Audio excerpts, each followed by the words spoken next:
अपन चिंतन और विचार चल रहा है कि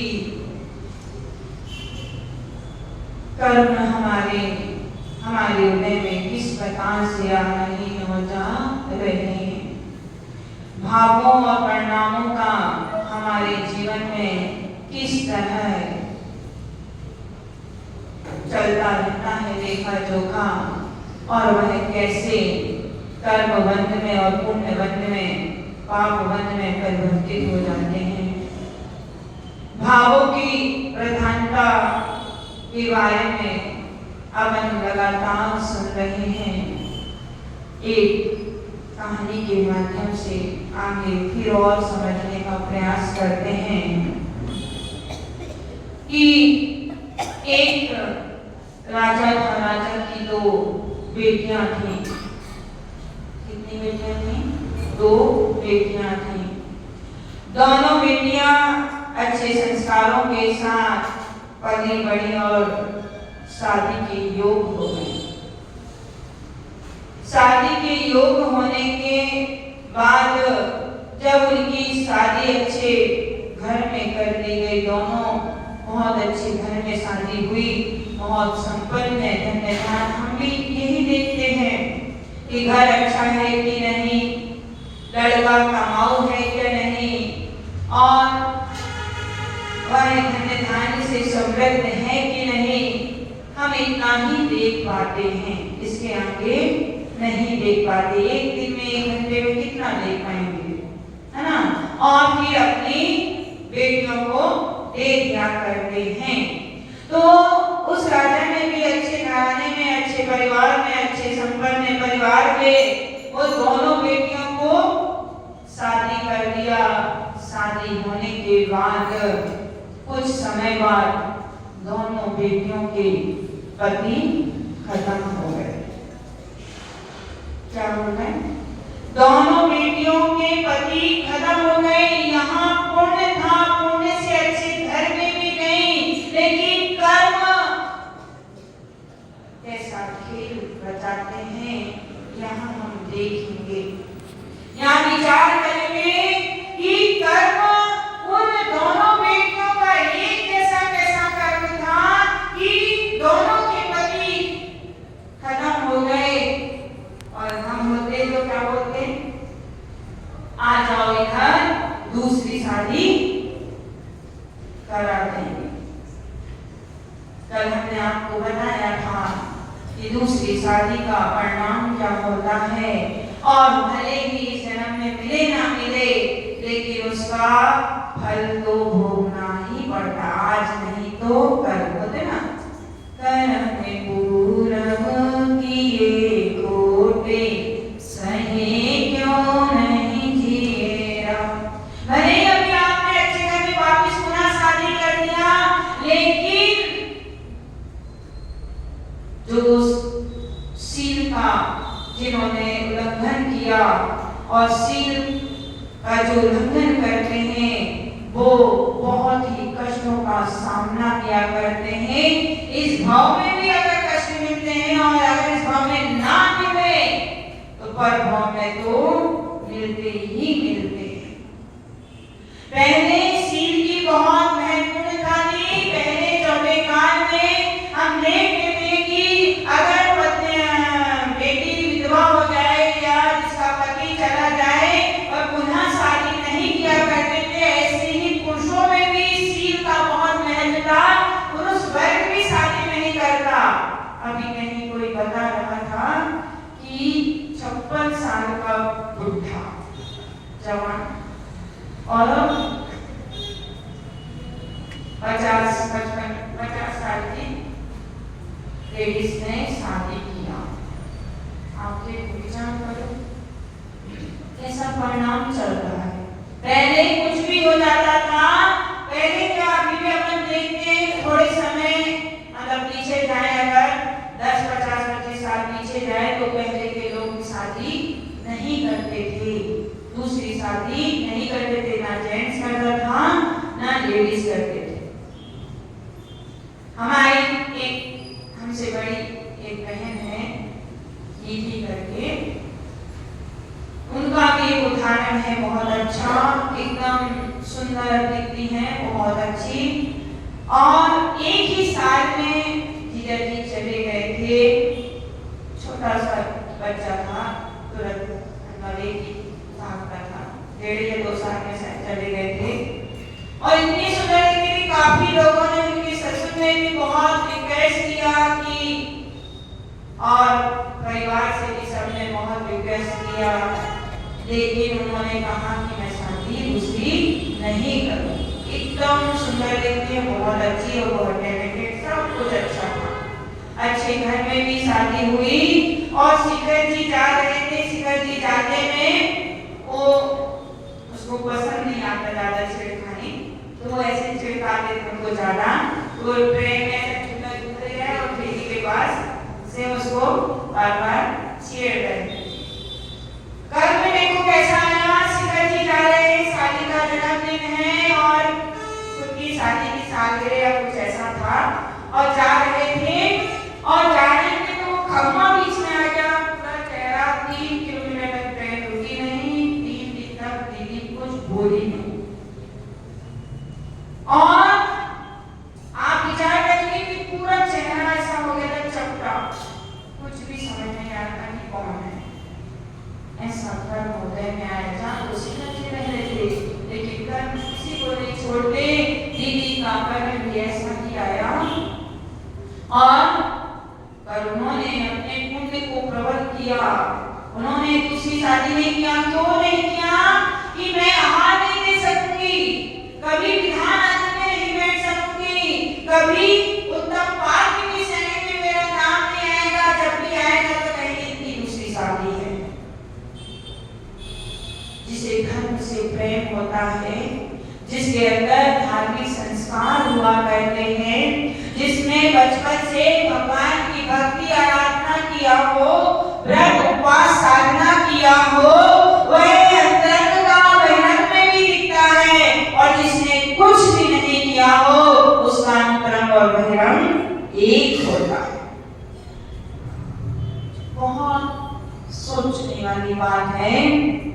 हम अपनी बेटियों को जरा सा कष्ट होता है, कुछ होता है तो बोलते तू आजा, दूसरी शादी करेंगे, केस कर देंगे, ये कर देंगे, वो कर देंगे।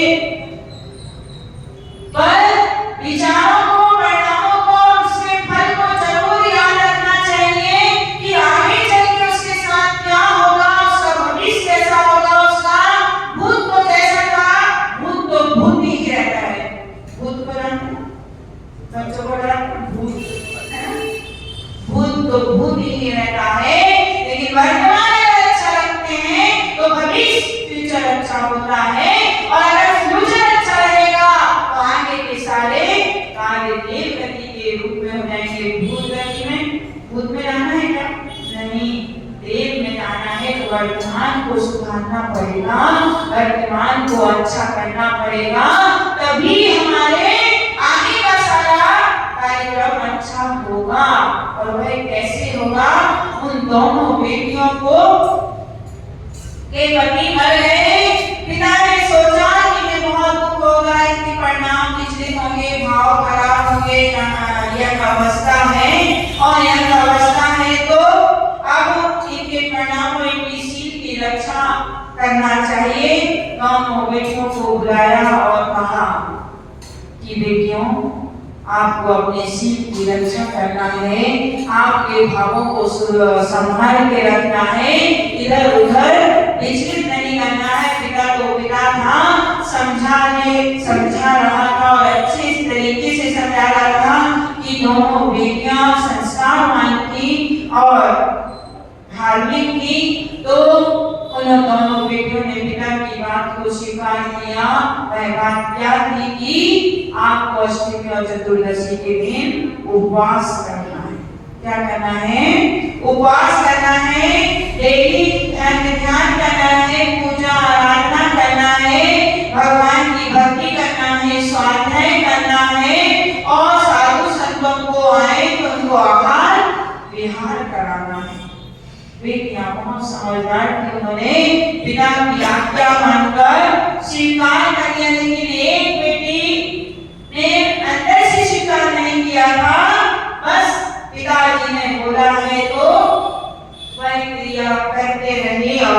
करते करते बहुत लंबा समय उनका व्यतीत होता गया और अंत में दोनों बेटियां खत्म हो गई। अपने कार्य करते करते जीवन व्यतीत किया और वह मृत्यु को प्राप्त हो गई।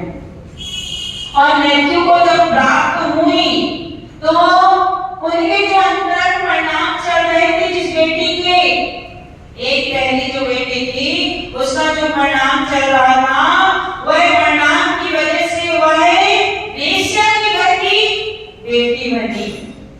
और जिसने भक्ति भाव से, श्रद्धा से, समर्पण से, पिता की आज्ञा से भगवान पर श्रद्धा करते हुए, भक्ति का फल चाहते हुए अच्छे से धर्म ध्यान किया, पूजा आराधना किया, गुरु भक्ति की सेवा किया और वह रानी बनी, राजघराने की बेटी बनी। दोनों के पास पैसा बहुत था। जो वेश्या थी उसके पास भी बहुत पैसा था, तो वो भी अपनी डोली में आ रही थी। एक बार नगर में साधु आए, वो भूत भविष्य का बताने वाले, कहते हम आपका भूत का भविष्य का बताते हैं। यहाँ भी अगर तो घर जाके एक महाराज जी चल रहे हैं कचरा में, एक महाराज जी ने वो गिरनार वाले जिनको चाकू लगी थी, वो महाराज जी चल रहे हैं, अभी पहचानने को भूत भविष्य बताते हैं। वो ऐसा भविष्य बताते हैं कि 2-4 को तो मारेंगे ही जिसके घर का भविष्य बताते हैं। तो ऐसे अगर कोई आ जाए, साधु आ गए और उनके पास पूछने गए दोनों बेटियां कि नहीं, पहले तो वो दोनों बेटियां सवारी होकर महाराज जी के दर्शन करने गई और दर्शन करने गई तो दोनों रास्ते में क्रॉस हो रही थी। तो दोनों को एक दूसरे के प्रति प्रेम हो रहा था, दोनों एक दूसरे से मिलना चाह रही थी, दोनों एक दूसरे से बात करना चाह रही थी। लेकिन पहले मर्यादा हुआ करती थी, पिता की और समाज की और सबकी इज्जत हुआ करती थी। अभी तो किसी से भी बात कर लो पता नहीं चलता है। तो पहले मर्यादा का कुछ रहता था, विवेक रहता था, क्या करना कैसे करना, बात तो नहीं कर सकते थे। लेकिन दोनों मुनि श्री के पास पहुंचे और पूछे कि चौथे काल की है, अभी की नहीं है, तो अभी के मुनि महाराज के पास चले जाओ सब। चौथे काल के मुनि महाराज थे और दोनों पूछ रहे थे कि मुझे इनको देखकर प्रेम क्यों आ रहा है, मुझे इनसे बात करने की इच्छा क्यों हो रही है, इनके प्रति प्रीति क्यों हो रही है। तो मुनि महाराज बोले कि तुम पूर्व में दोनों बहनें थी। ऐसे कैसे हुआ? तो बोले कि मैं इतने अच्छे घर में जन्म लिया और ये वेश्या के घर में जन्म लिया, कारण क्या है? देखिए आप यहाँ सब पूजा कर रहे हैं, प्रवचन में बैठे हैं, लेकिन आपके परिणाम क्या चल रहे हैं, क्या नहीं चल रहे हैं, क्योंकि अंतरंग बहुत महत्वपूर्ण होता है अपना। आपके अंतरंग के भाव परिणाम बहिरंग में दिखते हैं, बहिरंग उतना महत्वपूर्ण नहीं है। बहिरंग में जो दिखता है हो सकता है कि वो नहीं है। जैसे कि हम देखते हैं कभी हम बोल देते हैं कि कोई साधु ऐसे है, वैसे ये करते वो करते, क्यों करते हैं? उनकी मजबूरियां हुआ करती। लेकिन अंतरंग का परिणाम क्या चल रहा है ये नहीं मालूम, है ना? तो बहिरंग से अंतरंग का नहीं मालूम कर सकते, लेकिन अंतरंग में जो परिणाम चलते हैं वो बहिरंग में दिखते हैं। जैसे कि पूजा कर रहे हो, यहाँ बैठे हो और भाव चले कि माता का प्रवचन जल्दी हो जाए और जल्दी से जाए। ये भी भाव चलाओ कि आज अच्छा सुनने को मिले, जिसका भाव अच्छा सुनने को मिले, ऐसा सुनने का भाव रहेगा, कुछ अच्छा प्राप्त करने की इच्छा हो रही है, वह तो अच्छे भविष्य की तैयारी कर रहा है। लेकिन जिसका भाव ऐसा चले कि जल्दी जल्दी पूजा हो जाए, जल्दी जल्दी प्रवचन हो जाए, जल्दी से ऑफिस चला जाऊं, ये कर लूं, वो कर लूं, नाश्ता कर लूं, टीवी देख लूं, उसके परिणाम में वो कहां जा रहे हैं? आपने नजर मेरी बदली तो नजारे बदल गए और कश्ती ने बदला रुख तो किनारे बदल गए। नजर तेरी बदली बदला रुख तो किनारे बदल गए। आपके परिणाम में सब कुछ है, सब कुछ आपको मिलने वाला है। बस आपको पुरुषार्थ करना। हमने आपको तो बताए थे कि सब कुछ आपके पास है, आपको कहीं जाने की आवश्यकता नहीं है। ये तो मेनू बनाया गया है आपके परिणामों को सिद्ध करने के लिए। मंदिर, पूजा पाठ, आराधना, तीर्थ, ये मेनू है। और ये मेनू के बल पर आपको जो अच्छा लगता है, पूजा करना अच्छा लगता है तो आप बहुत पूजा करो। आपको प्रवचन सुनना अच्छा लगता है तो आप बहुत प्रवचन सुनो। आपको तीर्थ यात्रा करते हैं ना, जैसे बच्चे के अपन क्वालिटी देखते हैं ना, 5 के बाद देखते हैं ना किसको क्या बनाए, डॉक्टर बनाए कि वकील बनाए कि इंजीनियर बनाए, उसका इंटरेस्ट किस चीज में है। टाइम मीटर अच्छा करता है तो वकील अच्छा होगा, है ना। प्रश्न उत्तर ज्यादा करता है या कोई भी चीज ऐसा साइंटिस्ट कर रहा है, बिजली का काम आदि ज्यादा कर रहा है तो इसको वैज्ञानिक मैकेनिक इंजीनियर बनाए। तो हम बच्चे के खुद के पाँव पाने में लेके अपन उसकी योग्यता और पात्रता को चयन करते हैं और उसको उस रूप में ढालते हैं या उस रूप में उसको चलाते हैं। ऐसे ही हमें भी हमारे परिणाम, हमारे भावों को, हमारे को क्या अच्छा लग रहा है, कौन सी चीज हमको पसंद आ रही है, अभिषेक देखना पसंद आ रहा है तो आप अभिषेक किसी भी कीमत में मत छोड़ो। आपको प्रवचन सुनना अच्छा लग रहा है तो आप प्रवचन किसी भी कीमत में मत छोड़ो। आपको पूजा आराधना भक्ति करना अच्छा लग रहा है तो पूजा आराधना भक्ति करो। आपको आरती करने में आनंद आता है तो आरती करो, पर विशुद्धि के साथ करो, पूर्ण परिणाम के साथ करो। हमने आपको बताया है कि यहाँ जो कुछ भी करेंगे वो नियम से आपको फल देगा। अन्य क्षेत्रे क्रम पापम धर्म क्षेत्रे विनश्यते और धर्म क्षेत्रे क्रम पापम व्रजदेवो। बाहर कुछ भी करते हैं तो यहाँ पर छूट जाता है और यहाँ कुछ करते हैं तो व्रजदेवो उसका फल पत्थर में लकीर खींचाती ना उसकी तरह होता, मिटता नहीं है कभी भी। लेकिन अगर आप लोग व्यापार करते हैं करते नहीं करते खाओ तो करो, हाँ ऐसा करना चाहिए। कोई सो लेते हैं है ना, व्यापार करते हैं और आज 5,000 रुपए का फायदा हो गया, चेहरे में कितना स्माइल आती है ना। आज तो मैंने चूना लगा दिया, 5,000 आ गए। इसको चूना लगाया, अरे व्यापार क्या है, व्यापार में 10 का 20 किया कि नहीं, 20 का 40 किया कि नहीं, 40 का 100 किया कि नहीं, और 100 करने पर आनंद आ रहा है। आप जानते हैं कि मैंने गलत किया और उसके बाद भी आपके चेहरे में हैप्पीनेस दिख रही है, खुशी दिख रही है। आज की मजा कल की सजा है। पत्नी भी बड़ी होशियार होती है, देखती पति का चेहरा एकदम हैप्पीनेस दिख रहा है तो अपनी बात बोल दो, है ना। अरे कि यार उदास उदास है तो आज मत बोलो, ये कभी ठंडा हो जाए।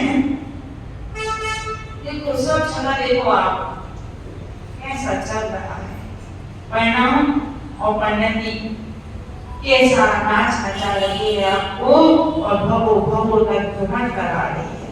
अनंत भाव से अपन 84 लाख योनियों में कई बार घूमते रहे।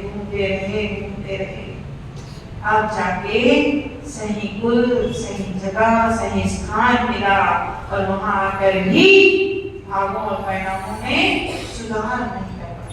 हम कहते हैं कि आपने पाप किया ये आप स्वीकार करो।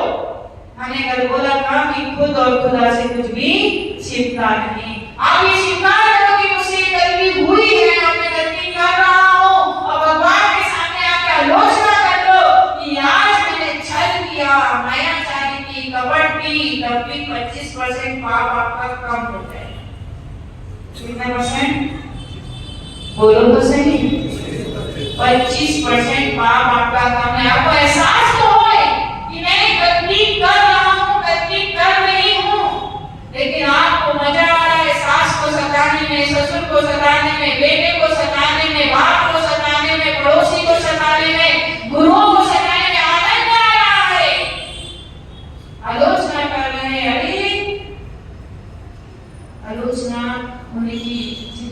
कर रहे हैं उनकी तो निचरा हो रही है, पर तुम्हारे घड़ा टप टप करके हल्का चला जाए।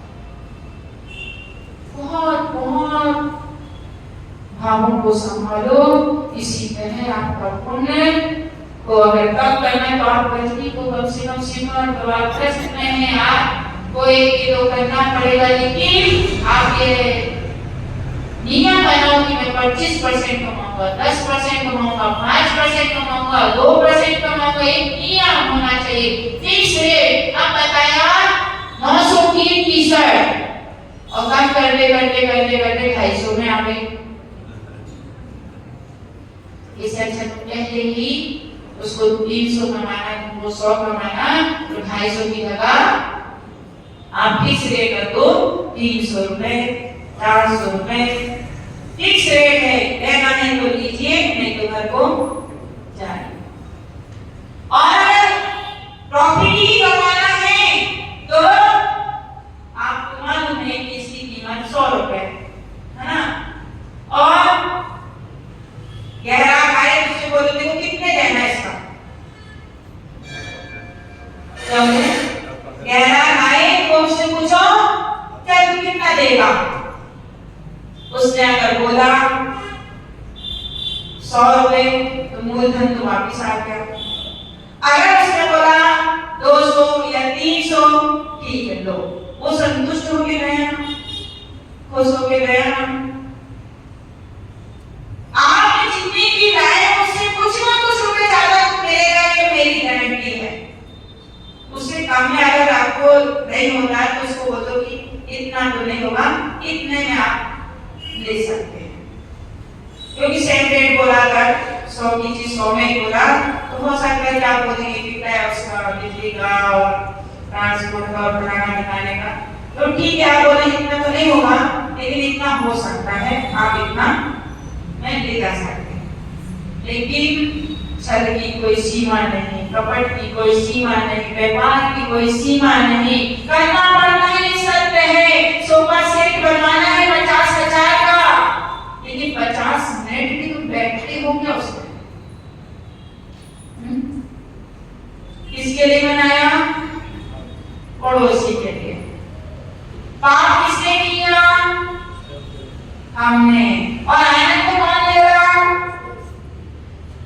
आप जब घर आए हैं आपको खाना कितना मिलता है और कैसा मिलता है, और जब पड़ोसी आता है तो भजिया, पकौड़ी, जलेबी, डोसा, तो कमांड किसके लिए है? बोलो ना, मतलब आप सोचो कि आपकी बुद्धि कितनी तेज है, आपकी एजुकेशन कितनी जोरदार चल रही है। तमिलनाडु में कल हमने बताया था, जो राजनाट्यम में आए थे, तमिलनाडु में लड़की देखने जाते तो पोहा की प्लेट हाथ में खड़े खड़े खाते और लड़की देखते चले जाते। कोई दिखावा नहीं, जैसा घर पड़ा है यहाँ बर्तन बर्तन पड़े, यहाँ चटाई पटाई पड़ी, कुछ भी पड़ा, और कोई भी भाभी या कोई भी लेडीज या जेंट्स आए तो हाँ ये पूछते आप कैसी आए, क्या है, ये अपने गांव की बेटी है, मतलब अपने भाई बंधु हैं, और ऐसा करके आइए बैठिए, क्या लेंगे, तो डोसा और पानी वानी ऐसे हाथ में ही पका देते प्लेट, और इसी प्लेट में उसी में डोसा, उसी में चटनी, उसी में सब, और लड़की देख के चले जाते हैं, लड़का देख के चले जाते हैं। वहाँ कोई दिखावा नहीं है। रहन सहन भी देखिए तो सबसे पुरानी साड़ी वो भी पहने रहते हैं, और कोई मेहमान भी आए तब भी वही पहने रहते हैं। कोई दिखावा नहीं, कोई छल नहीं है।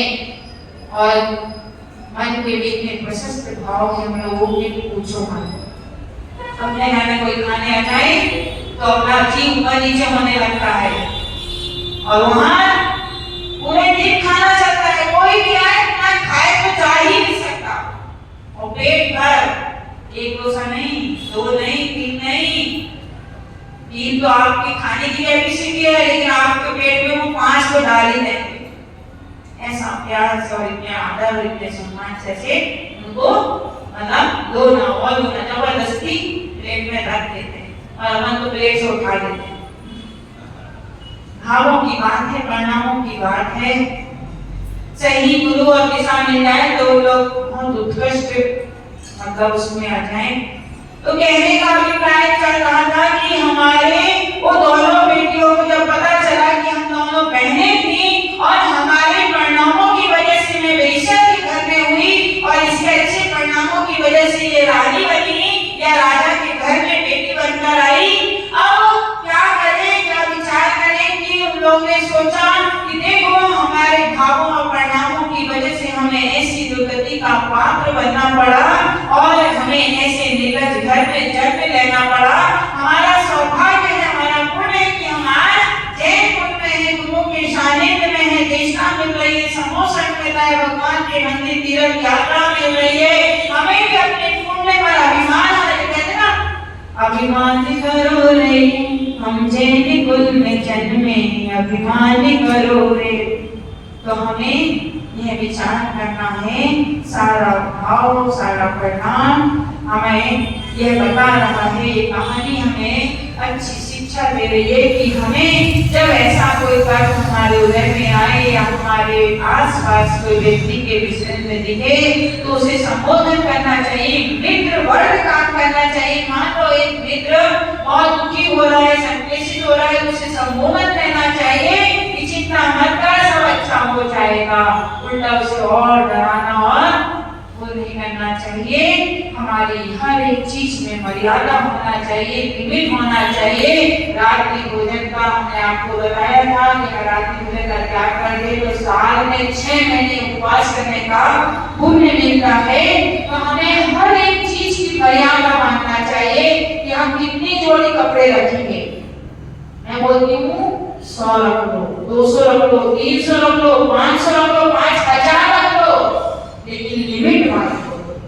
5000 से ज्यादा कपड़े किसी के पास नहीं होते। लिमिट कर लो, 1 किलो सोना, 2 किलो सोना, 5 किलो, 10 किलो, 50 किलो, हमारी औकात 1 किलो की भी नहीं रखिए। कृष्णा नामी तो रंगे जैसे की मर्यादा में बताओ हर एक चीज, क्योंकि स्नेह और पेंसिल की भी मर्यादा है। एक नवीनता भी शोकेस में रखोगे, बिल्कुल संभाल के रखोगे, हिलाओगे डुलाओगे नहीं, तब भी वो रखे रखे अपने आप नष्ट हो जाएगा, चूरा चूरा होने लगेगा। ऐसे ही हमारे नियम हैं, एक नियम से अपने पहले पिछले प्रवचनों में भी देखा है कि एक नियम से इंसान डर गया है और मुक्ति को प्राप्त हो गया और अपने लक्ष्य को प्राप्त कर लिया है। हमें भी हर चीज की मर्यादा मान लेना चाहिए कि हम कितने गाड़ी रखेंगे, कितने बर्तन रखेंगे, कितनी मतलब लिमिट होना चाहिए। सोना चांदी जेवर कपड़े गाड़ी घोड़ा मकान, एक मकान की ताकत नहीं, लेकिन फिर भी जैसे अगर कोई ने ले लिया तो ससुर ने ले लिया तो सास ने ले लिया तो भाई ने ले लिया तो भाई का लिया तो कैसे करना चाहते हैं। अभी कोई आते रहते तो कहीं बताते रहते हैं, हमने कुछ अपने बच्चे बाहर रहते हैं तो बाहर रहते हैं तो कुछ उनको भेजते होंगे 1000-2000 में महीने के साल के, कुछ तो भेजते होंगे। बोले वो तो हमारी ही प्रॉपर्टी रहने की सोच रहे हैं। देखो परिणाम देखो, मतलब कब मरे सासू और कब मिले आंसू। ये परिणाम जिस माँ ने जन्म दिया, जिस पिता ने पाल पोस के बड़ा किया, उस बेटे का परिणाम देखो मरने का इंतजार कर रहा। अगर बीमार हो जाए 4-5 साल से सेवा बहू को करना पड़े तो उसके भाव देखो कैसे चल रहे हैं, कब मरेगा कब मरेगा कब मरेगा। वो मरे ना मरे, लेकिन तेरे मरने की पूरी तैयारी तय हो गई है, तुझे भी ऐसे ही मानने वाला मिलेगा। खाना 2 बजे दे रहे, 12 बजे दे रहे, 1 बजे दे रहे, बोले हमारे यहाँ इतनी बजे सब लोग खाते हैं। ओहो, उस कंडीशन में 2 दिन लेट के देखो कितने बजे भूख लगती है। और बुढ़ापे में तो बचपन और बचपन एक जैसा होता है, बार बार खाने की इच्छा होती है। समझाना चाहिए, अपने से बड़े कोई बुजुर्ग दिखे वो रात में खाते हुए दिखते हैं तो मित्र और धर्मात्मा जीव का कर्तव्य होता है कि उसे संबोधन करें, कहते अब इतनी उम्र हो गई क्यों ना खाते हो, आलू का त्याग कर देना चाहिए, ये कर देना चाहिए, वो कर देना चाहिए। ऐसा मित्र की परिभाषा है। गुरु की परिभाषा है अच्छा मित्र सच्चा मित्र। एक दूसरे के साथ बैठते हैं तो तम्बाकू खाना मत सीखो, एक दूसरे की निंदा करना मत सीखो, जब भी बैठो तो कोई ना कोई धार्मिक बात करना सीखो, किसी ना किसी के गुणगान करना सीखो। क्योंकि आप दूसरे के गुणों का गान करेंगे तो नियम से आपकी भी जय जयकार होगी, आप कभी बुरों का गान नहीं। देखो व्यक्ति कभी किसी की आलोचना नहीं करता, ये भी आपका गुणगान है। वो व्यक्ति कभी किसी पे क्रोध नहीं करता, ये भी आपकी महिमा बढ़ रही है। तो आपस में बैठे मंदिर में बैठे, हमने बोला ना अन्य क्षेत्र क्रम पावन धर्म क्षेत्र की नजरी और धर्म क्षेत्र क्रम पावन रजनी को भूल सके। यहाँ बैठे एक दूसरे की बुराई करें, यहाँ जो भी करोगे ये 100% विश्वास कर लो, यहाँ कभी भी रहना, यहाँ गुस्सा नहीं करना, यहाँ जो भी करोगे वो पत्थर की लकीर की तरह होगा, बूंदों ना हुई सकी मिटने वाली नहीं है। वहाँ के बाहर के कर्म जितने होंगे वो यहाँ के छूट जाएंगे, लेकिन यहाँ अगर कोई भी कर्म ऐसा मान लिया तो निरंतर निकांक्षी जैसे कर्म का बंद हो जाएगा। अगर निरंतर निकांक्षी जैसे कर्म का बंद होगा तो उसे छुड़ाने में जो पसीना आ रहा है, जो अभी जिनके घर में बीमारियां चलती हैं, जो पलंग में पड़े हैं, बेडशीट में पड़े हैं, 1 साल से 2 साल से 10 साल से 15 साल से 20 साल से, वही कर्म हमें बंधने वाला है।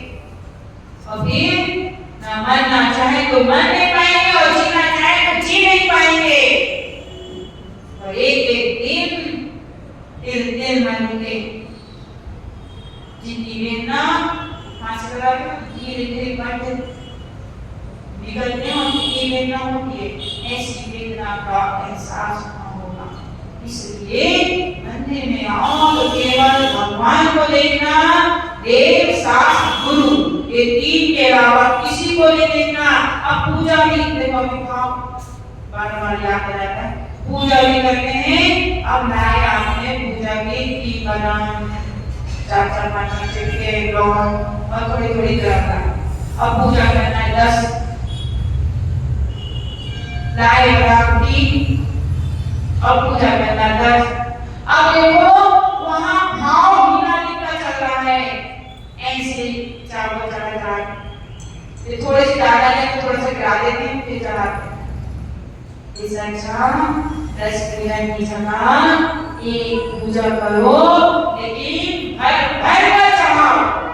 अब उस बीच में एक बाजू वाली पड़ोसी ने एक बादाम उठा ली, फिर तो देखो पापा पूजा क्यों कर रहे थे। अब जैसे सामने पूजा होती ना अभिषेक के बाद में, अब देखो कोई मुट्ठी भर खाता 3-4 देख रहे हैं, हम छोड़ रहे हैं, बोले तो आपा तो नहीं बोले तो आपा। और चढ़ाने वाले को सोचना चाहिए कि मैं घर से तीसरी तरफ लेके आया डिब्बी में और चढ़ा रहा हूँ मुट्ठे भर।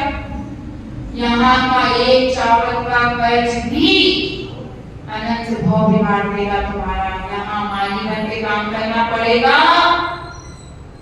या तो चौकीदारी करना पड़ेगा, और ये सब नहीं मिला तो भूमि में जन्म होगा जहाँ कुछ भी खाने हो नहीं होगा। निर्माण काम लोग तो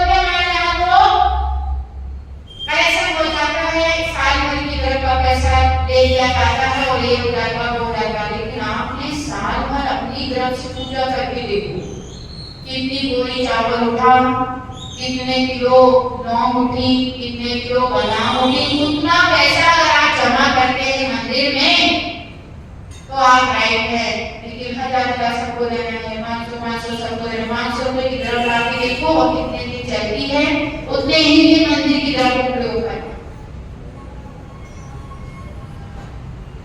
और पैसा कहाँ खर्चा होना चाहिए था, जो चीज हमने मंदिर में छोड़ दिया वो हमारी नहीं है। ये अच्छे से माइंड में बिठा लो कि जिस चीज को हमें हमारी तो पैसे से आई है तरफ आपने छोड़ चुके वो आपकी नहीं है, मंदिर की हो गई।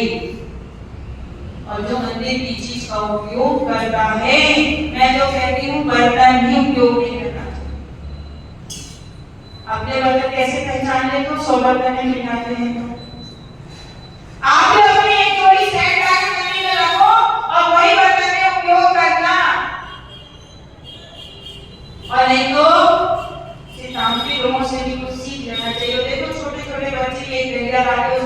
जाओ अपनी थाली अपने प्लेट कटोरी। छोटा सा बच्चा भी रहेगा उनके पास में फिर उसकी लगे रहते, इतना सा बोझ नहीं उठा पा रहे कि भगवान की जिम्मेवारी और मंदिर की जिम्मेवारी आप देखो कितनी फटती है, सड़ती है नदी। याद रखना, ये हाथ से आपने जिम्मेवारी छुआ, ये हाथ से आपने चावल उसके अंदर रह गया और वहां वो चावल सड़ने लगा और उसमें जीव होने लगे, कीड़े पड़ने लगे, जिम्मेवारी को कीड़े लगे। ऐसे ही करने आपको रहने आएगा, आपको भी कीड़े लगेंगे, नियम से लगेंगे कि आपने कहाँ किया ये काम, कहाँ किया, मंदिर में, धर्म क्षेत्र में किया। इसलिए बहुत सावधानी पूर्वक यहाँ आना सरल है। आपने सुना ही है कि बिना पैर धोए मंदिर में आ गए थे तो कौड़ हो गया था, हो गया था किसको माना, श्रीपाल हुआ था ना, आगे पैर धो के आए थे। भैया बहुत आना कोई ऐसी सहज नहीं है कि मंदिर चलो वो आओ, बहुत केयरफुली आना है, बहुत सावधानी पूर्वक आना, बहुत सावधानी पूर्वक रहकर यहाँ से वापस जाना है। पुण्य का संचय करने आते हैं लेकिन पाप इकट्ठे लेकर जाते हैं, राग द्वेष करते हैं, क्रोध करते हैं, एक दूसरे को देखकर बुलाते हैं, एक दूसरे से मान कसाए, क्या नहीं चलता। भैया भला ही आप 1 मिनट के लिए 1 मिनट केवल भगवान से कांटेक्ट है आपका, और आप अपने पूजा करना है, भक्ति करना है, तो अपनी ये तरह से अपनी तरफ लाओ, अपने हाथ देखो, नौकर के हाथ का खाना और अपने हाथ का खाना बना के देखिए ना, जली रोटी में भी अमृत जैसा स्वाद आता है, और नौकर के हाथ के खाने में कोई टेस्ट नहीं आता। लेकिन हमको बता देंगे कि आज किसने खाना बनाया, तो टेस्ट करके देख लेना, और हमको पता भी ना चलो हमसे पूछना बाद में, माता जी ये खाना किसने बनाया, ये घर के लोग ने बनाए कि काम वाली माई ने बनाए। हम बता देंगे, आपको 100% बता देंगे, 99% भी नहीं बोले, 100% बता देंगे। कैसे पता चला? उसमें जो स्वाद आता है, जो उसमें कलर और रंग आता है, वो बताता है कि क्या किसके हाथ का है। और आप बुंदेलखंड में चौका लगते हैं, बिल्कुल उबला उबला खाना रहता है, बिल्कुल उबला खाना रहता है, लेकिन फिर भी इतना टेस्टी रहता है कि 5-6 रोटी तो पता नहीं कहाँ जाती है। आप उबल आते महीने चौका लगता है, और जब तक साधु के यहाँ ना हो तो महीने का 3-3 महीने तक चौका लगते रहता है। गरीब से गरीब व्यक्ति चौका लगाता है, और यहाँ तो अमीर व्यक्ति भी चौका नहीं लगाता। यहाँ नहीं समझना, इस सब जगह ऐसा चल रहा है कि साधुओं का चतुर्मास क्यों नहीं हो रहा है। यही कारण है, मुख्य कारण है चौका। चौका में सीमित भोजन होना चाहिए, उनके अनुकूल होना चाहिए। तो ऐसे चौका लगाए तो देखने वाला तारीफ इतना सा बनाना है, तब मैं भी लगा लूंगी चौका, और आपने 56 भोजन बना दिया, साधु के पेट में गया और उसको तकलीफ हो गया, उतने पैसे उतने की उतना सामान में उतनी जो है 3 चौका लगा दो। अब सामने वाला बोला कि यार इतने सारे लोगों को भी बुलाना पड़ेगा, मेरा घर तो बहुत छोटा है। मैं तो बोलती हूँ आपके दोनों हाथ से जितना खाना बने उतना बनाओ, और कितनी जगह मैं बैठ जाऊँ, मेरे सामने कहने वाला बैठ जाए, और एक एक्स्ट्रा अपनी सहेली को बुला लो, केवल 3% चाहिए, मैं रहने वाला और एक सामान सामग्री देने वाला। लेकिन तू आजा, अपनी कभी 1 किलो और बच गई आधा किलो, अरे कितना नुकसान हो गया, कितना सारा बिकता है, बचता है, ये होता है, वो अब किसी घर में कोई है ही नहीं है तो कौन खाएगा। और सीमित भोजन, अच्छा आपने को लगा के देखो, सभी को सीमित भोजन बनाओ, 1 नमकीन 1 मीठा और दाल चावल रोटी जो भी बनती, 5 चीज तो डेली बनती है, 2 सब्जी दाल रोटी और चावल, 5 चीज हमेशा बनती। 1 फल बढ़ा दो या 2 फल बढ़ा दो, 1 जूस बढ़ा दो और 1 मीठा 1 नमकीन, 9 आइटम बनाओ। और देखो कोई साधु का चेहरा उतरा हुआ दिखता है क्या, कोई आपको गुस्सा करता है क्या, कोई आपको कुछ कहता है, जो देखना रोज की वीडियो बना के देखो 3 दिन तक की कि कितनी रोटी दूसरे के घर में खाया और मेरे घर में कितनी रोटी खाया और कितना चावल खाया और कितना मीठा खाया और कितना नमकीन खाया। अंदर आता है, बहुत बड़ा अंदर आता है। आप करके देख लो और कितना खुश हो गया आपके घर से जाकर, क्योंकि मन भर के खाने में और पेट भर के खाने में ही आना चाहता है। चखने में तो क्या खाना है, पार्टी में जाते शादी में चक चक के आते 120 आइटम, पेट भरता है क्या? और आगे छोटा पटना पड़ता है, काउंटर पे नहीं पड़ जाता है, काउंटर पे पड़ जाता है।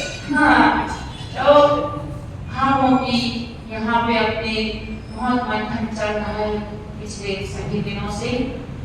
तो कहने का अभिप्राय समझना कि हमारे भावों को, परिणामों को हमें कितना निर्मल करना है, कितनी विशुद्धि बढ़ाना है। पूजा कर रहे हैं तो ना करें, अरे एक बार में इतने चावल उड़ गए तो उठ गए, चढ़ा देना। और उसमें ऐसा नहीं करना थोड़ा कम कर दूं फिर चढ़ाऊं, नहीं। एक पूजा करो, शिद्दत से करो। आपको 3 पूजा करना है, आपको आपकी पात्रता मालूम है कि आपके कितने चढ़ाने के भाव होते हैं और उतना चढ़ाओ। नहीं तो 1 चम्मच ले लो, चम्मच से जमाना है, हर बार सेम नाम की चम्मच से रंग चढ़ाओ। बिना अधिक करोगे तो आपका परिणाम कैसा होगा? ऊपर नीचे होगा। आपके परिणाम ऊपर नीचे नहीं होना चाहिए। बहुत भक्ति और भाव के साथ अपनी जो भी क्रिया कर रहे हैं, जो कुछ भी यहाँ कर रहे हैं, पूरे विश्वास और समर्पण के साथ, भक्ति के साथ और बिना मायाचारी के साथ। प्रथम है बिना मायाचारी के साथ। आप देखना नियम से उस बेटी को जैसा फल मिला वैसा आपको भी उसका फल मिलेगा। और वह जो बेटी रानी के घर में जन्म लिया था, उसने अपने धर्म ध्यान पूर्वक फिर से मनन किया और उत्तरपति की बात बनी। और जो वेश्या के घर में थी, उसने भी अपना भाव सुधारा, अपने परिणामों और भावों को सुधार कर सदगति की बात बनी। ऐसा हमारा परिणाम भी हो, ऐसी मगर भावना के साथ जय बोलिए आदि प्रभु आदिश्वर आदिनाथ भगवान की जय।